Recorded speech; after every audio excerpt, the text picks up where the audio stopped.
talk about an issue that matters a lot to people. Well, my home state of Florida, but also here in New York and across the country, and that is Israel. Do you believe, like many diplomats, that the only way to, at the end, strike a peace deal between the Israelis and the Palestinians is moving back to pre-1967 borders? What I believe, first of all, is there are good people on both sides, and there are political opportunists on both sides. You got to say that.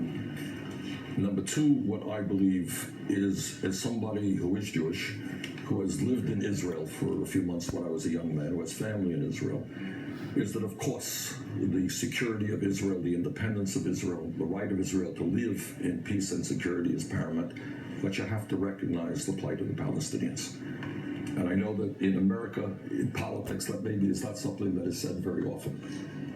But we're not going to have lasting peace unless we recognize that in Gaza, for example, what is current situation there is deplorable. Thank you. People living with horrific levels of poverty in an area that has been just annihilated. You know. So what I you think know, is, Bernie. Joe, you need a two-state solution. And we'll argue about the details of that. But do you have an opinion on this pre-67 borders? Not at this point. No, yeah, okay. Do you believe, quickly, Senator, that plight of the Palestinians you talk about was brought on in part by Israel? Say it. Israel has a right to protect itself from terrorism. The idea that in Gaza weapons and missiles and bombs were being created is obviously unacceptable. Do I think that Israel reacted in a disproportionate way? I do.